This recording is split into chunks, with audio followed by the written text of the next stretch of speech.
Okay, guys, we are live. It's Dave's LFC Chats. Hit the like, hit the share, give us a sub, show us your love. That's mine. It's copyright. It's on a t-shirt coming to you. I've got the legend with me, Gareth Roberts, the Late Challenge podcast with Paul Cope. Absolutely legendary stuff. We're going to talk about that, of course. We're going to talk about the Reds. We're going to talk about all things Liverpudlian and Scouser-esque. But before all that, we're going to talk about the moment.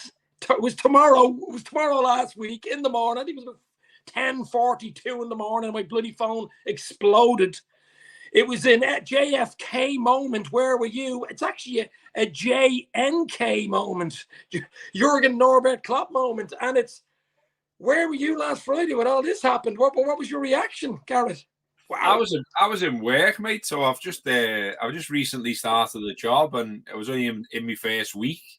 And so, you know, I'm trying to be all sorts of well behaved and fit in with the culture, etc.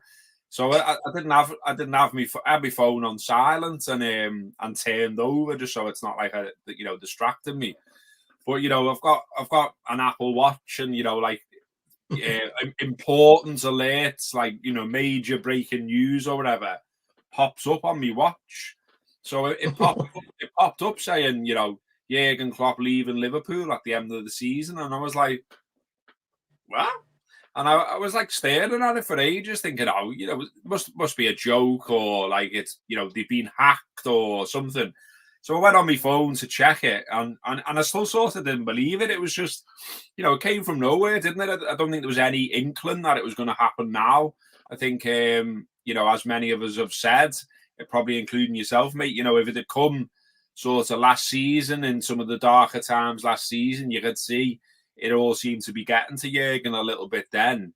It would have made more sense then, I think. But now it's all, you know, Liverpool are on the up, Liverpool 2.0. He seemed to be smiling again. He seemed to be happy again. There was actually rumours doing the rounds saying that, you know, there was a possibility he could extend his Liverpool contract because he was happy in the area and all this kind of stuff. So, like, it was just proper bang. Like, you know, it's that type of news where you're just like, wow, really? And then, yeah, I still didn't believe it until I'd seen it on sort of 3 or 4 different sources, and I saw Paul Joyce had tweeted it and James Pearce, etc. And I thought, that's it. Look, you know, it looks like it's real. And then, you know, very shortly after, like everyone else, I think, you know, I watched the interview with Jurgen, and, you know, he showed once again what a great communicator he is. Apparently that was only one take that he did that video in, straight down the barrel.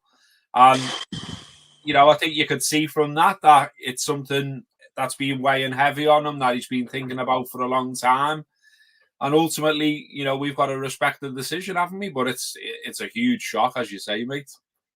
No, it is a shock. It was actually, I know, I said it on a few podcasts since, that it was actually like a bereavement of someone that you knew or a friend. I've never met him. I know you've met him. I'm going to ask you about that. You've met him a few times and stuff with the rap and stuff, but I've never met him. But he's the type of person that everybody thinks they've met him and haven't met him. You know, that type of person. Like years ago, pop stars or something, you'd have a picture of them on your wall or on the back of your wardrobe. I don't think people do that anymore, but you know what I mean? When I was a kid growing up, and you thought you knew everything about them. If anything happened to them, it was the end of your world for a long time. And from even Saturday, I was waking up the next day and I'm like, this, hold on a second, I have to check my phone. Was that a dream? Like, you know, a bad dream? Was that a bad dream? And look, it is what it is. The club's bigger. No one's bigger than the club, even Jurgen Klopp. Nobody's bigger than that club, and no one ever will be bigger than the club. But as managers go, as people go, Stevie G wasn't great when he left either, but I think this is even bigger for me. This is huge for me, Jurgen Klopp. As I say, I had an affinity with him. I've never met him. I know the way he treats the crowd, the fans, the Scousers, the city of Liverpool itself, the concrete of Liverpool, you know, the grass that grows, the shrubbery, everything about Liverpool. We've done videos before. It's even hard to get the bloody words out, because he actually means, he's German, but he's really a Scouser. You know, he's a German Scouser. There's no doubt about it. I mean, just unbelievable. When he came in October 15, my mom died about October 8. My mom died October 20th in 2015. He came in around 8th or 9th, so my head was somewhere else. My mom wasn't well. She was in hospital. But even from then, I just got a lift. You know what I mean? After my mum had passed away, I said, geez, now we can concentrate on Liverpool again. Jurgen Klopp's in, bang. And it was a roller coaster. I mean, it was a roller coaster ride. Late winners, trophies. Could have won more, should have did this. Hopefully we win a few more memories to be made. But I mean, what does he mean to you? I know what he means to the city. I don't live in Liverpool. I'm quite close to Liverpool. I know a lot of people in Liverpool. But to you as a person, on your like yourself, what did he mean to you? Or does he mean to you? Sorry. Yeah, I mean, look, you know, I've talked a lot on here on my own podcast. I've written about it as well. About, you know, I struggled a little bit in sort of later life with football a little bit at times, and the direction it's gone in, and you know, all the Man City stuff and the money and the, you know, the constant chase of money, the capitalism, the, you know, moving away from certain values and stuff like that. You know, to the point where at times I've been like, do I want to keep investing so much money and time into it all? But, you know, Jurgen Klopp was someone who definitely, you know, made me love the game again. And, you know, he as you've said already, Dave, you know, he understood the city, the people, the values. And, you know, I was fortunate enough to go to the very first press conference he did at Liverpool. And straight away, you know, he walks into that room and it's full of journalists. And, you know, journalists can be quite cynical and hackneyed and ask, you know, daft questions or whatever. But you could see, like, you know, he had all of them in the palm of his hand. He's just got like this sort of real aura about him. He's like, you know, you can see why he's a leader. People stop and listen. You know, he grabs a room, he grabs your attention. You want to be with him, you want to be on his side, you want to be his mate, whatever. And he's one of them people, you know, where he's in football, but you know, he could be a prime minister, he could be he could be a CEO of a massive company. You know, he's got that in him. He's got that extra, you know, one or X two factor. He's got the X factor. He's got that extra 1 or 2% that, you know, most of us don't have. And you know, for that reason, you know, you'd run through a wall for him, and that's what we've seen all the way along. You know, you think about the very first game he took charge of as Liverpool manager, Tottenham away. I went out to that. That was 1-1. Was that 1-1? 0-0. 0-0. It was a draw. Yeah, it was a draw. 0-0. But you know, you could see on day one that the players were trying harder, that they were running harder. There's the famous moment, you know, Lallana falling into Klopp's arms when he was substituted late on. And yeah, to me, he just sort of brought a big piece of Liverpool back that I thought might be dead, if you like, because, you know, under like Hodgson, or, you know, under even look, you know, some people might Rodgers say, even. I was going to say, like, some people might think it's harsh because obviously we did have a unexpected title challenge, but there was aspects of the reign under Brendan Rodgers that didn't particularly sit right with me. And you know, I still feel, and I said it at the time and I said it at the end, that, you know, I felt he was fortunate to get the job. And, you know, he did all right for a while, but then it all went very much tits up, and Jurgen had to arrive and pick up the pieces. And if you look at the team, Dave, the very first team he fielded as Liverpool manager, and the bench as well, you're like, wow, you know, how did he get to 2 cup finals like that season? You know, he comes in the October, as you reference, and by the end of the season, we're in 2 cup finals. Okay, we don't win them, but you know, to get that mindset over so quickly. And I remember being in Bâle as well, and you know, that's obviously the infamous scene of they lose the final, but he sort of insists they all have a party afterwards, and you know, he lifts them all and gets them all on board. And you know, I just think that's like one of the biggest signs of what a great man he is. You know, you know, you looked at Liverpool before Jurgen Klopp, and there was lots of examples of boom and bust. Like Liverpool would go close to the title, and then it would all fall apart. Not just under Brendan, under other managers as well. Whereas under Klopp, we'd come close, and Klopp would somehow say to them, "Okay, well, we know you got 97 points, but next time go and get 99, go and get 100. You know, you've lost the European Cup final. Don't worry about that. We'll win it next time." Like if most normal people said that to you, you'd be like, "Oh, fuck off!" You know, that's not happening, is it? You know what I mean? Whereas I think with Klopp, you know, there's something about him. There's a power to his words. You know, he's a genius, isn't he? And you know, he makes you feel very comfortable in his presence. I mean, you know, I was, as you said, I was comfortable enough, fortunate enough to do a couple of interviews with him. And he was everything you thought he would be. He was absolutely sound, put you at ease, acted like, you know, he'd known you a million years. And, you know, very quickly you felt very comfortable in his company. So, yeah, he's a huge miss. He'll leave a big hole at Liverpool Football Club. And look, it's worrying in a way. I mean, you know, on the one hand, we can say Liverpool look in a very healthy state in terms of the players they've got, the squad they've got, the fact that academy prospects are finally getting through to first team squad, all of that's brilliant. And as you say, you know, in the here and now, we probably need to get our minds focused on the fact that we can go and win 4 trophies this season, and what a hurrah to Jurgen Klopp that would be. But of course, another party will always think, well, what's going to happen in the summer? What's next season going to look like?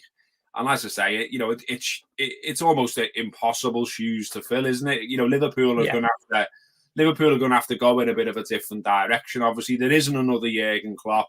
There isn't anyone like Jurgen Klopp. And, you know, the decks are being cleared, aren't they? It's not just him. It's Pep Linders who's done that interview today where he's pretty much ruled himself out. I know people are still saying, but they said vacate, and, it might mean that he's still coming back. I think if you watch the interview today, he's not coming back, is he? He's going as well. He's gone. Sport director's gone as well. So, you know, that there's a huge set of roles that need filling with top-class talent.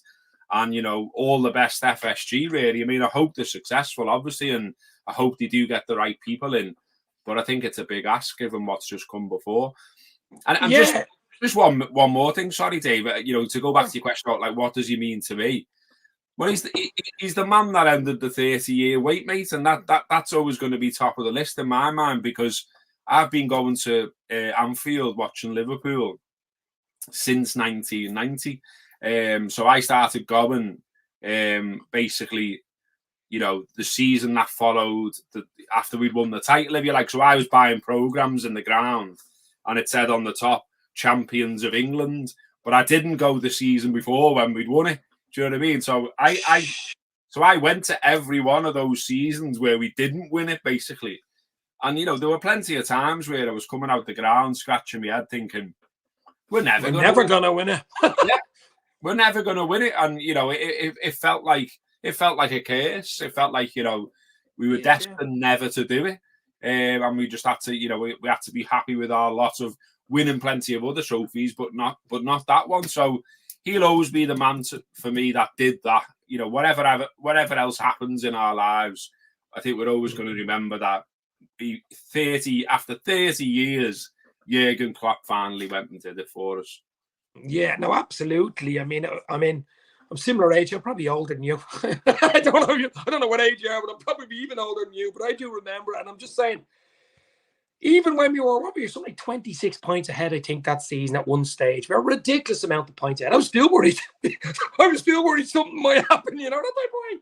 Because COVID would call the whole bloody thing off, or just suspend everything and put an asterisk by your bloody name or something stupid like that. But look, we get over the line. As I say, we're in a great position. I think the foundation is there. A lot of people trying to say it was like when Ferguson left, or even when Wenger left. It isn't actually like that at all. I mean, we have a beautiful foundation. The academy, as you say, the young lads, Bradley, Beck. I mean, even Ben Doak there, he's out injured and stuff like that. Kwanzaa. We've some amount of talent. There's even Trent Coney-Doherty, the young Irish lad, who's going to be, I think, top notch. With a name like Trent, I suppose he has a good chance. But I mean, like, the academy's there. The stadium's looking really good now. Gareth, the finances, you know, the store, the whole online stuff with Liverpool, the sponsorships, the whole, which you have to. I don't like talking about it, and you don't. You're not a money man either. But it goes hand in glove now today in football, the way it is. You have to have the finances behind you, or you're going nowhere. You're going nowhere. So the foundations is there. But as you say, it's bringing in the right foreman to start building the apartments. You can have a good foundation, but if you don't have the right the right rules going up with the foreman building the apartments, they won't last long, or they'll be taken down. So everyone's saying Xabi Alonso. I don't know, actually. I just don't know. And I'm sure you don't. We don't know. We can say who's favourite, who we'd like, but who knows who they're going to get in. But I think Xabi Alonso would be probably I like him. I like his football. He's obviously a Liverpool. Basically a Liverpoolian. And I know he's Spanish, but he knows the club. I think you got to get someone in that knows the history, knows the heritage of the club. Do you not think knows how important it is to the fans, rather than just bringing in some guy off a bus, someone like Zabria off Brighton or something, or Frank off Brentford? Do you not think it's important, or do you? Or do you care? No, yeah, 100%. I think one of the appeals of Klopp was, obviously on the surface, he was the most wanted manager in the world at the time, really. Plenty of other clubs that had a pop at trying to get them to go to their club, including Man United, which he, allegedly called a adult Disneyland or whatever it was. But it seemed with Liverpool that he wanted Liverpool as much as Liverpool wanted him. He fancied that job. He thought that he would fit in with Liverpool, with the people of Liverpool, with the culture of the club and all the rest of it. And if he did think that, which it appeared so, he was absolutely spot on. So you want someone of sort of that ilk, if you like, as well, rather than just any man. I mean, I always reference Hodgson just because of how bad he was. And he was a man that came in and was... he was criticising fans for protesting against the owners. He said to a well-known journalist, shall we say, in a press conference once that, your problem is that you're too scouse. You literally, Roy, at a press conference for Liverpool Football Club. So he lost the people, didn't he? Early on, that was his problem. Never had the people in the first place, if you'd ask me. But he's a prime example of just bringing sort of anyone in who doesn't understand, and it does need to be someone who understands, because we deify our managers. We put them on a pedestal. We almost appoint them Prime Minister of Liverpool Football Club. We hang on their every word. We're looking at what the politics are. We're looking whether they fight our corner. We want them to take on referees or Des Kelly or BT Sport or whatever. We want them to be on our side. We want them to fire us up. We're not just sort of consuming our football in a throwaway popcorn manner. We love it, we breathe it, we think about it every day, and we need a manager that understands that and is on the same on the same page as us, if you like. So I think with Alonso, obviously, there's the obvious thing to say first and foremost is that he played for Liverpool. He understands Liverpool in that respect. I think he is someone that would demand respect from players, obviously in a different way to Klopp. But he's played for Liverpool. He's played for Real Madrid. He's won all the top trophies in football. He's played at the top internationally as well. So you think in that respect, he's going to have the ear of top players. I mean, one of the things that one of the many things that we're going to lose when Jurgen Klopp goes is the pull factor, isn't it? Yeah, exactly that. Because if you think about under Rodgers, we had that story of Steven Gerrard texting players and things like that, which is absolutely wild. To my mind, that a top football club is doing things like that because basically because Gerrard had more gravitas than Rodgers did, essentially. So you don't want that type of situation, obviously. And, and so many players have said it was Klopp that was the deciding factor for why they came to Liverpool. So we'll lose that. So we need to bring someone in who's got something similar in terms of a pull factor. And I think, who am I? I'm just a football fan. But I think, Alonso would have some pull factor to that extent. Obviously, as we've both said, the current squad, all the infrastructure, everything seems to sort of be in place.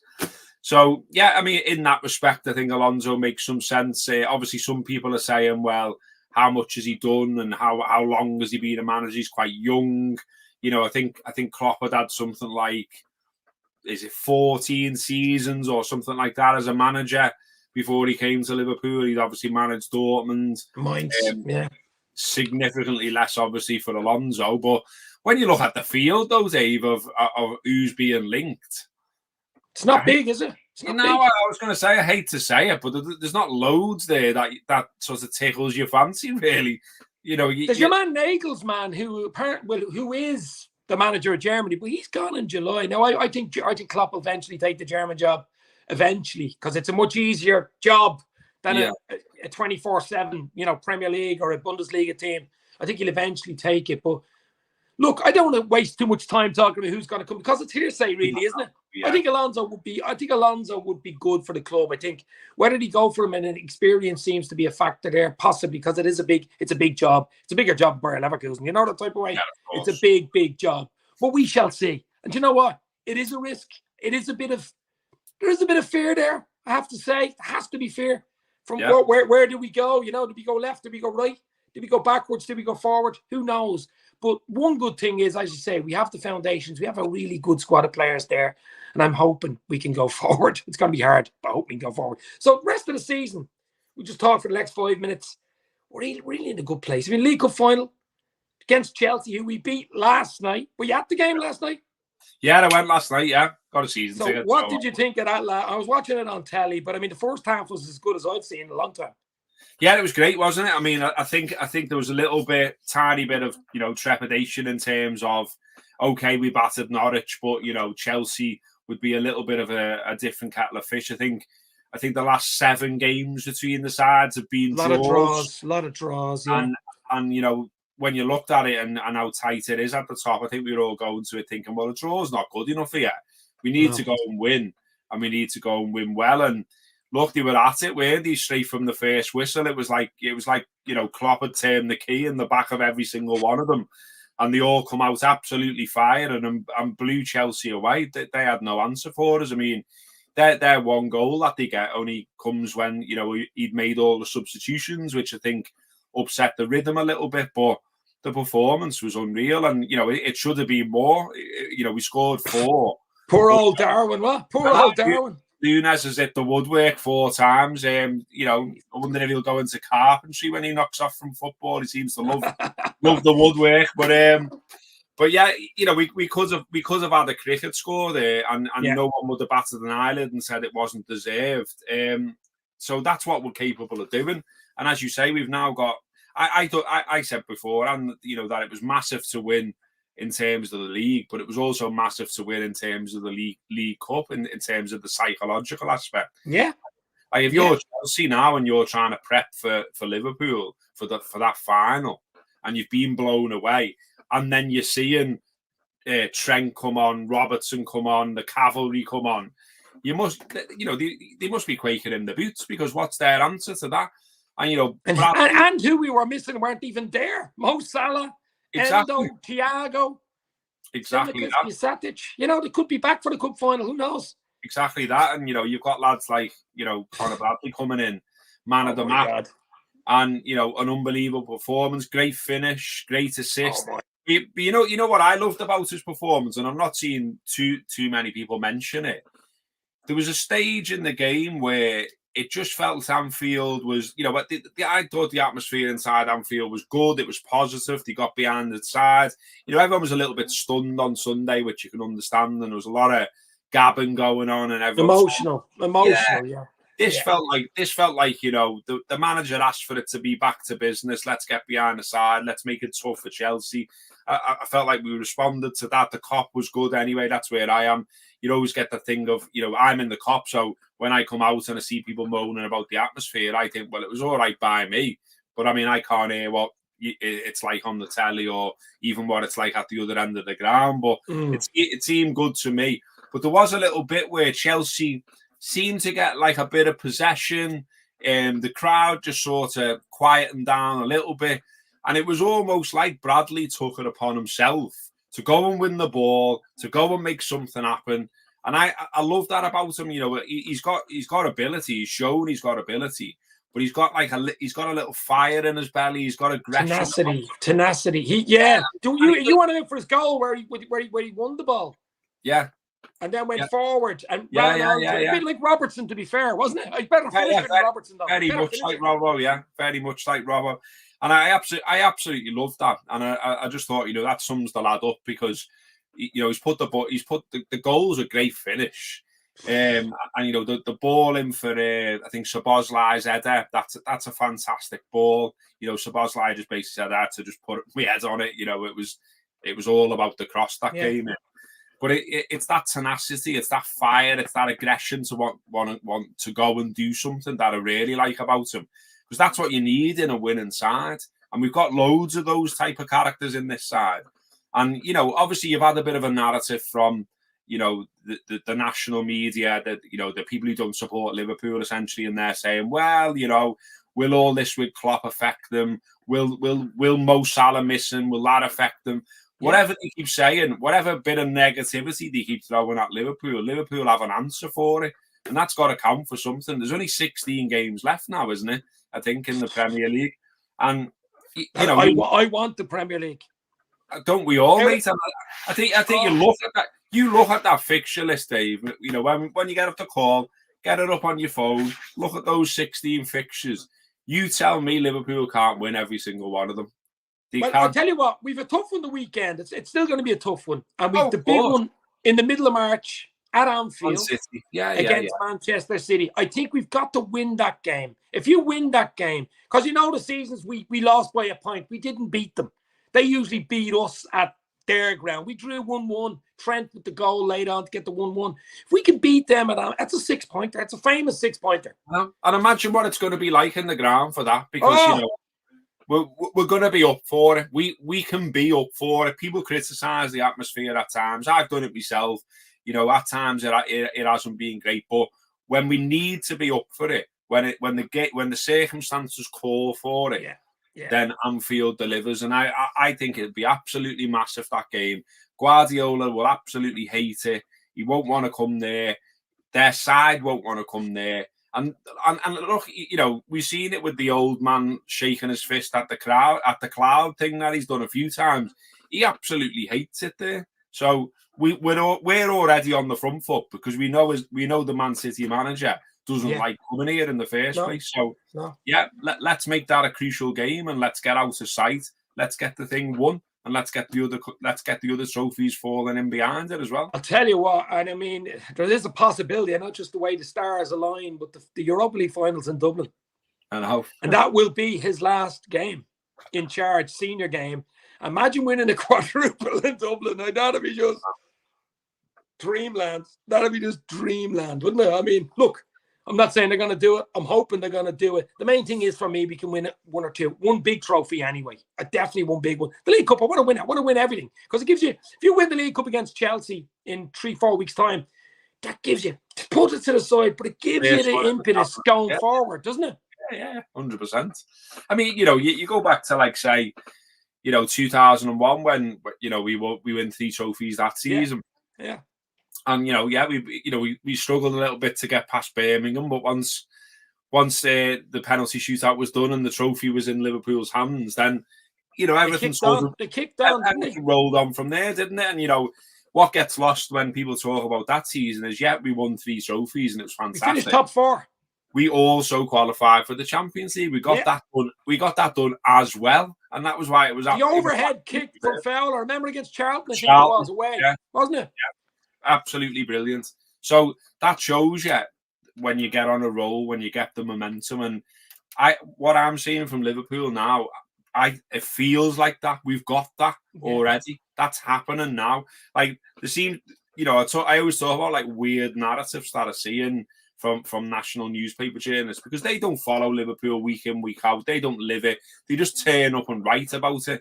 And you know, sometimes some of the stuff they come out with, it doesn't chime with what I'm feeling or I'm seeing. And you know, I've seen, like, it made out as though this is a bit of a ragtag bunch of players, and that, you know, we're somehow fluking it, that we're like top of the league. Well, I'm sorry, but anyone who's watched that performance against Chelsea, anyone who's watched that performance against Newcastle, this isn't a ragtag bunch of players. They deserve to be where they are. They've only lost 1 game all season. And we know all about that game, don't we? We know about that, and I will not let it go. And, you know, we should have got something out that game. You know, it's an absolute, you know, it's a disgrace that we didn't. And now, you know, they're replaying games in Belgium over VAR incidents, but we're told we can't do that in this country. Well, I'll tell you what, Gareth, if we don't lose a game this side of the end of May, we are the Invincibles. I don't care about that Spurs game. Yeah. Simple as. 100%. Let's get the T-shirts printed if that happens. Yeah. The VAR Invincibles. Look, let's just win everything. I mean, let's just win everything. I'm going to go now in a minute because you're a busy man as well. But before we go, I want you to talk about the Late Challenge podcast, yourself and Paul Cope. It's going well. Anybody who hasn't seen it, the link will be down in the description. But it's going well. Yeah, you loving it? Yeah, still plugging away, mate. Not without its challenges, ironically, but I'm now working full time, so that's a challenge in itself. In that, we're now having to sort of record of an evening on Monday and things like that. But we did a big special this week. Seen it. A big long show about Jurgen Klopp, why he's gone now, what's next, that kind of thing. It felt cathartic to do it. And a lot of the feedback that we've had so far is that people have found it cathartic to watch it or to listen to it as well. So yeah, that's out there. And then we've got like a sort of a hardened core of supporters who have followed us all the way from when at the Anfield app into the Late Challenge onto our Patreon and throwing us a few quid each week to help it all turn over. So the plan is, Dave, keep it going. We'd really love it. I would have loved it if it had absolutely took off and it could have been my day job. That's not the reality of where we are right now. Who knows, though, mate? It might kick off. Look, I'm happy to do it. Kopi's happy to do it. And while that remains the case, we'll keep it all going. Well, brilliant. Yeah, no, as anybody hasn't seen it, check it out. The link will be down in the description. Well, Gareth Roberts, I think we'll leave it there. Absolute legend as usual for coming on. If I'm over in Liverpool, I'm hoping to get over 2 or 3 times this side of May. And hopefully they're coming over here in May to Dublin for the Europa League final. Hopefully see you there, Dave. Meet you for a beer, baby. Thank you very much. You'll never walk alone. Cheers, guys.